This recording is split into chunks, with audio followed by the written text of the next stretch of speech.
I'm here up in the attic trying to figure out why this blower motor is not starting, and the quote I got was for about to fix it about $6,000, or to have this entire system replaced for about 20K. It's a 5-ton unit. So what I'm gonna do now is to remove the blower motor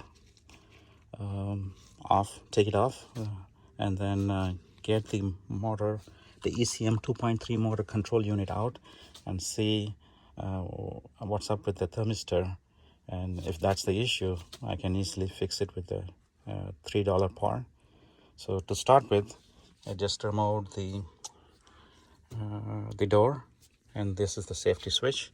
So the next I'm going to remove this connector, and then this is the AC line into the system, and this is the 28 volt going into the control module over there, and this is the for the igniter. Just have to gently pull it off like so.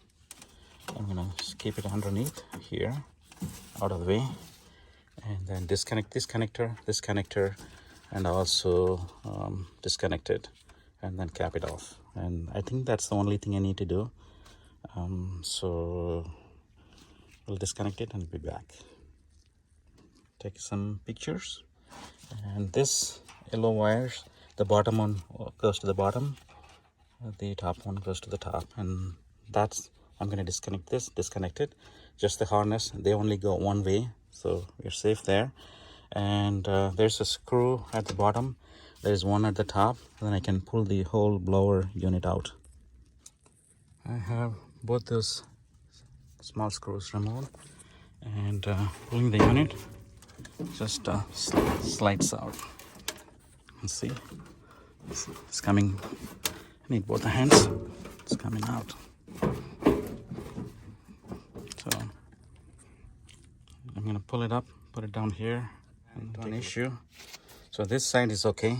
The whole thing is coming off, and then this transformer that supplies the 28 volts to the control unit needs to come off, because it wouldn't allow the blower to come out. So there are two hex screws, 1/4 inch. So I'm going to remove that.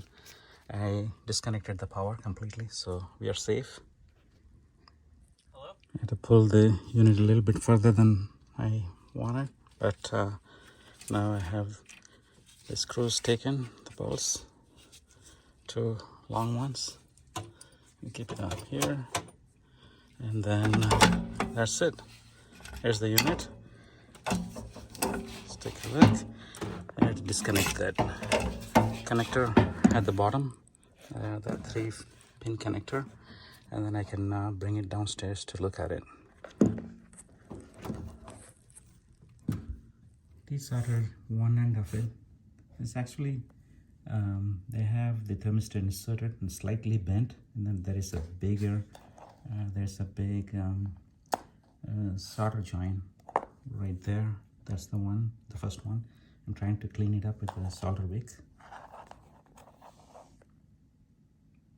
That's the second one, and you can pull it out. So I'm going to do the same way, push it through, cut it off, and then bend it, and then solder it there.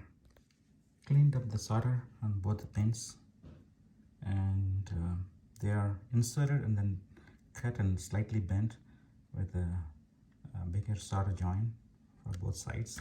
So all I have to do now is straighten them out, and then pull it from this side, do some cleanup, insert the new one, solder it, put it back, and hope it works out. Now that I desoldered it, I'm using a knife to bend it upwards, like so, there, and then here's the other one. So I'm gonna do the same thing. I think need a big solder joint here. That's up.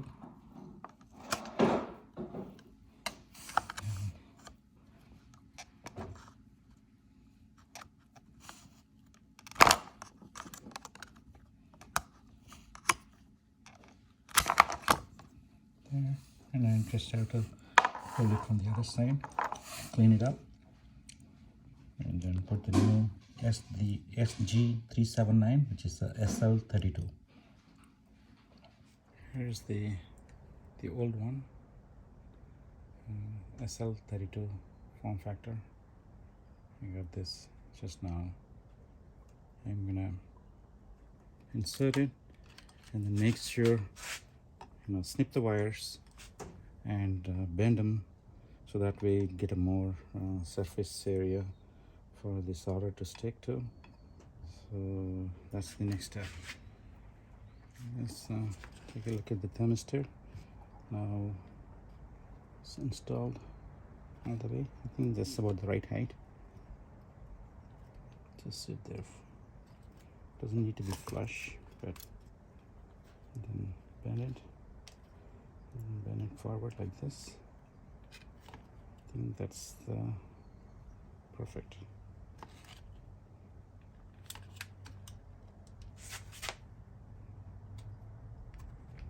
Like so. Looks good. On to the next step. I'm gonna snip it and then get the soldering iron going and solder it. Time to snip it, just enough so that size should be sufficient. And then here, just there. So then it's gonna set them.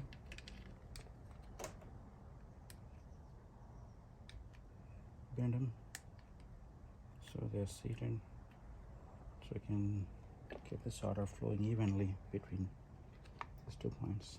So looks good. The soldering iron is getting warmed up. I'm going to apply some flush to the joints to get a clean solder.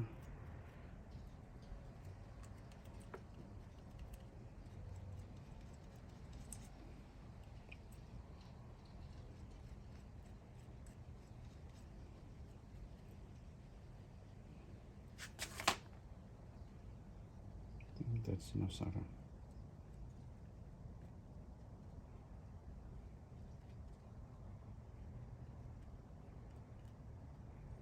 And then also the solder has resin core, so this also has some flux in it. So waiting for the iron to heat up. I think the iron is hot enough now.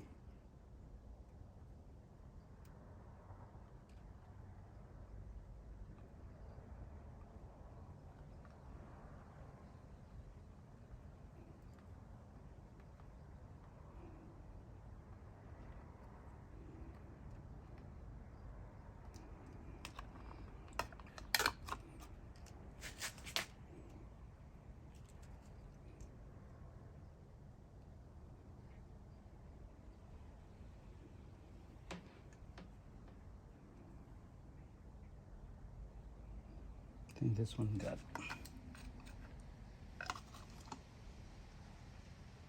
yeah, that got him pretty decent.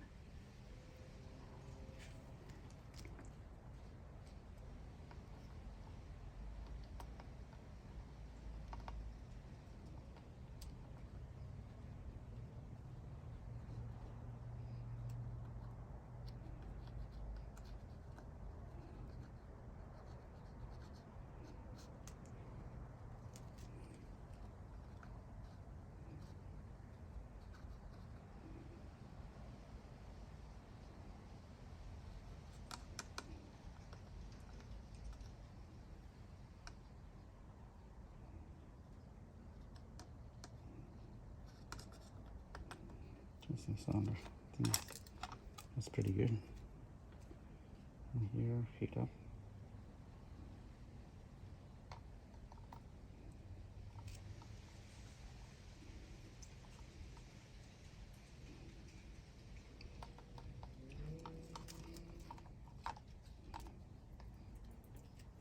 I think this solder is a little thin.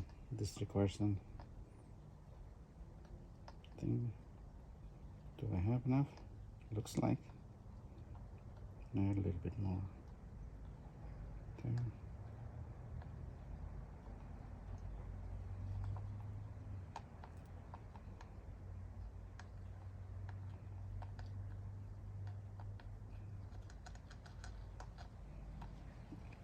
That's pretty good.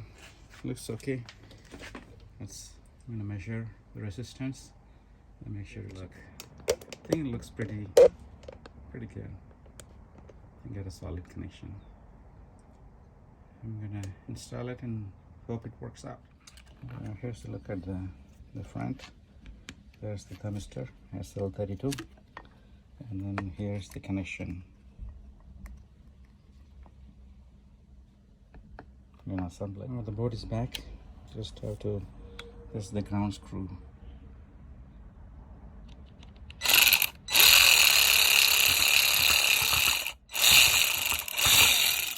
That's good enough. And then the other screw, there is the plastic tab right there set properly, and then the other one goes right here. Second screw. That's good.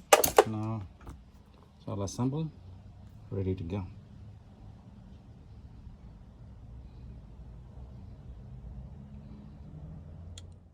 Here's the unit. I plugged in the power. And,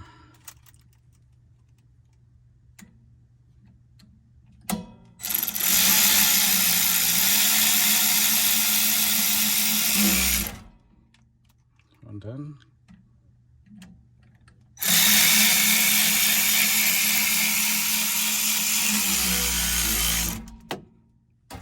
So they both are hooked up. I pushed the squirrel cage, the blower motor unit inside. The connections are made. I have a couple of remaining connections, and I had to attach this thermostat 24 volts to the supply control board, and then the igniter, and then it should be ready to test. Yay! The blower motor is fixed. Now it's working. I can see just powered on by testing the fan motor. So the thermistor in fact did fix the problem. So I had to go down and fire up the zones and see if the air conditioning comes on. Just turned on the thermostat and it fired right up. There is zone 1 running. I can hear the motor running, and it's fixed. The thermistor indeed was the problem. We're good to go.